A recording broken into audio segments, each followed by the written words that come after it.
300 Spartalı mifi ilə yəqin ki tanışsınız. Yəni 300 Spartalı Yunan əsgəri Fermopil döyüşündə Əhəməni ordusunun qarşısını qəhrəmanlıqla almışdılar. Lakin bu mifin çatışmayan cəhəti ondan ibarət idi ki, həmin mifdə yadlarından çıxmışdı ki, 300 Spartalının arxasında 7000 əsgər dururdu. Hətta onlar İran ordusu ilə təhpətək qaldıqda belə 1000 nəfər əsgər yenə onların köməyində idi. Yəni 300 yox, 1300 əsgər idi. Lakin Spartalılar qabaqdaydılar, ona görə də onların adı dastanlara yazıldı.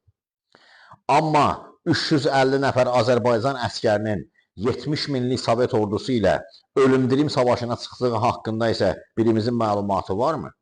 Bu yalama qarnizonu idi. 1920-ci il aprel ayının 27-sində Sovet ordusunun hissələri Azərbaycanın sərhədlərini kobudcasına pozaraq müharibə elan etmədən Azərbaycana soxuldular. Qarşılarına çıxan az-saylı əsgərləri məğlub edərək Yalamaya doğru irəlilədilər.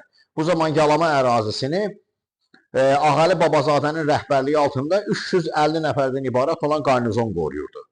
Rusların gəldiyini eşidən Ağalı Babazadə əsgərlərini qarşısına topladı. Onları ailələri ilə görüşmək üçün göndərdi və bildirdi ki, onlar geri qayıtmaya da bilərlər, onları başa düşər.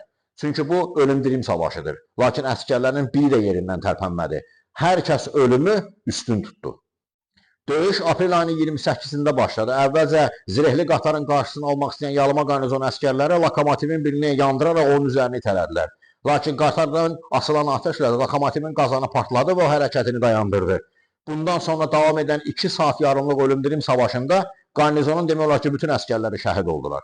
Lakin Ruslara da böyük itki verildi. Hətta onların məşhur komandiri Nemkin də öldürülmüş oldu.